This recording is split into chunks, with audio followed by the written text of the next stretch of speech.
नमस्कार, आप देख रहे हैं द टाइम्स ग्लोबल और मैं हूं रुपेंद्र राघव।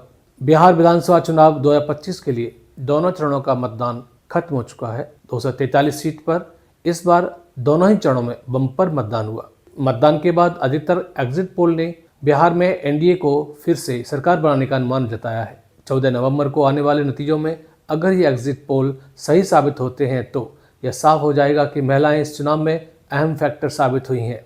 पहले और दूसरे चरण में बिहार विधानसभा के अब तक के चुनावी इतिहास में सबसे ज़्यादा वोटिंग दर्ज की गई है।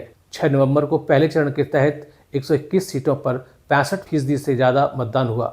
वहीं 11 नवंबर को दूसरे चरण की 122 सीटों पर शाम 5 बजे तक 68% से ज़्यादा मतदान हो चुका है। इसके बाद से यह माना जा रहा है कि नतीजे जिस भी गठबंधन के पक्ष में रहें वो एक तरफा हो सकते हैं।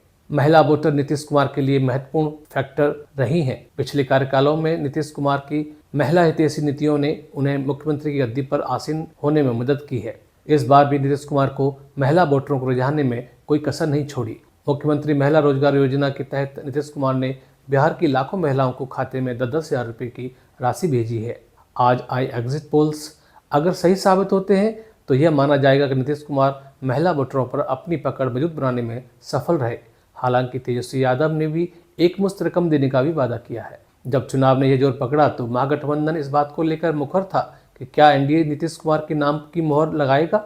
जब महागठबंधन के घटक दलों के बीच सीटों पर तालमेल हुआ तो इसकी प्रेस कॉन्फ्रेंस में ही राजस्थान के पूर्व मुख्यमंत्री अशोक गहलोत ने यह ऐलान कर दिया था कि सरकार बनने की स्थिति में तेजस्वी ही मुख्यमंत्री होंगे। इसके बाद महागठबंधन ने नीतीश कुमार की एनडीए के अंदर स्थिति को लेकर और आक्रामकता दिखाई, साथ सवाल उठाने शुरू किए। हालांकि पहले चरण की वोटिंग नजदीक आते आते एनडीए के बड़े नेताओं ने यह स्पष्ट कर दिया था कि सत्ता कायम रहने की स्थिति में नीतीश कुमार ही विधायक दल के नेता चुने जाएंगे और वो ही मुख्यमंत्री बनेंगे। एग्जिट पोल्स के अनुमान अगर सही साबित होते हैं तो नीतीश कुमार के नेतृत्व में एक बार फिर मोहर लगेगी।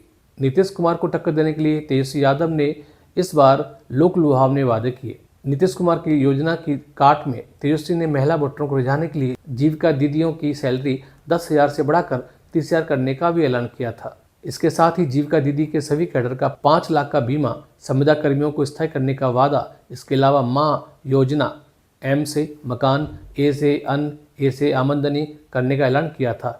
आज आए एग्जिट पोल अगर सही साबित हुए तो एक बात साफ हो जाएगी कि महिलाओं ने तेजस्वी के वादों से अधिक भरोसा नीतीश कुमार की योजनाओं पर दिखाया है। प्रशांत किशोर की पार्टी जनसुराज 200 से ज्यादा सीटों पर चुनाव में उतरी। हालांकि किसी भी सर्वे एजेंसी के अनुमान में उनकी पार्टी ने दहाई का आंकड़ा नहीं छुआ। अगर नतीजे इसी तरह से रहते हैं तो यह माना जाता है कि अपने पहले चुनाव में प्रशांत किशोर की पार्टी बेअसर रही। हालांकि उनकी पार्टी को कितने प्रतिशत वोट मिलते हैं और वह किन सीटों पर किस गठबंधन को कितना नुकसान पहुंचाती है, यह नतीजों के दिन स्पष्ट होगा। ऐसे ही और खबरों के लिए देखते रहिए द टाइम्स ग्लोबल। धन्यवाद।